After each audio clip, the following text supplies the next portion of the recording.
সাভারের আশুলিয়া থেকে গাঁজাসহ এক মাদক কারবারিকে গ্রেপ্তার করেছে ঢাকা উত্তর গোয়েন্দা পুলিশ ডিবি। সকালে গ্রেপ্তারের বিষয়টি নিশ্চিত করেছেন ডিবি ওসি মোহাম্মদ জালাল উদ্দিন। এর আগে গোপন তথ্যের ভিত্তিতে মঙ্গলবার দিবাগত রাতে আশুলিয়ার কাইচাবাড়ি কালারটেক এলাকা থেকে ৫০০ গ্রাম গাঁজাসহ রাব্বি নামের এক মাদক ব্যবসায়ীকে গ্রেপ্তার করেন ডিবি পুলিশ। গ্রেপ্তারকৃত রাব্বি কাইচাবাড়ি কালারটেক এলাকার শাহাদাত আলী পাটোয়ারির ছেলে। সে দীর্ঘদিন ধরে ওই এলাকার মাদক কারবার করে আসছিল বলে জানিয়েছে ডিবি পুলিশ।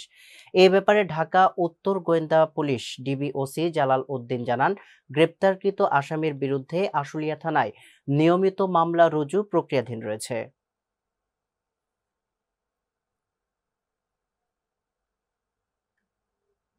ঠাকুরগাঁয়ে রানীশংকুল পাকা প্রাচীর ভেঙে এক ভাইয়ের জমি আরেক ভাইয়ের দখল নেওয়ার চেষ্টার অভিযোগ উঠেছে।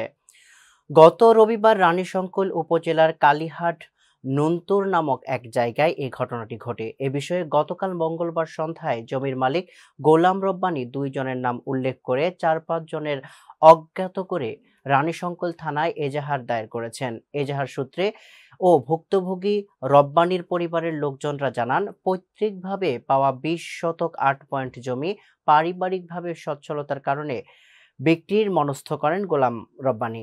কিন্তু জমিটি নিজের দখলে নেওয়ার উদ্দেশ্যে প্রতিটি পদে পদে বাধা দিতে থাকে তার ভাই মুজিবুর রহমান, তার ছেলে হৃদয় হোসেন মুন্না। প্রথমে তার একমাত্র জমি বিক্রি করার জন্য বিভিন্ন হুমকি ধামকি দিতে থাকে। এক পর্যায়ে তারা সেই জমিতে থাকা সীমানা পাকা প্রাচীর ভাঙচুর করার সময় জমির মালিক গোলাম রব্বানী বাধা দিতে গেলে তাকেও মারধর করে মুজিবুর রহমান ও তার ছেলে মুন্না। এ বিষয়ে তারা আইনের কাছে বিচারের দাবি করেছেন।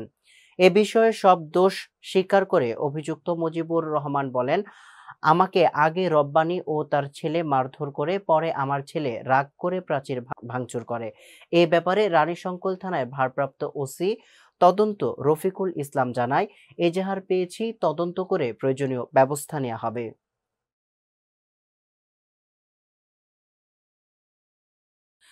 ফরিদপুরের সদরপুর উপজেলার ভাসানচর ইউনিয়নের মধুমণ্ডলের ডাঙ্গি গ্রামে অবৈধভাবে জমি দখল ও ঘরবাড়ি নির্মাণের বিরুদ্ধে ওই গ্রামের বাসিন্দা ও সাবেক মেম্বার পলাশ চন্দ্র মণ্ডল এক সংবাদ সম্মেলন করেছেন।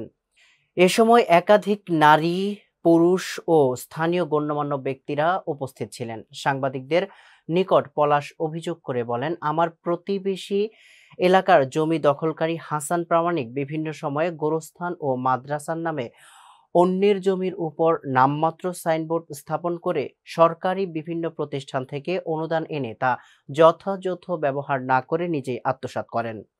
তিনি আরো বলেন, আমার পৈতৃক সম্পত্তি রয়েছে ৮২%, তার মধ্যে ৩ দাগে মোট ২.৫% ক্রয় করেন হাসান প্রামাণিক। অথচ জোর করে অবৈধভাবে পুরো ৮২% জমি দখল করে তাতে মাদ্রাসার সাইনবোর্ড ব্যবহার করে বাড়িঘর নির্মাণ করার চেষ্টা করছেন। সংবাদ সম্মেলনে এ সময় অন্যদের মাঝে উপস্থিত ছিলেন সদরপুর উপজেলা পরিষদের সাবেক ভাইস চেয়ারম্যান মোহাম্মদ রফিকুল ইসলাম পান্না মৃধা, ভাসানচর ইউনিয়ন পরিষদের সাবেক চেয়ারম্যান মোল্লা মোহাম্মদ মঈনুদ্দিন আহমেদ সহ অনেকেই।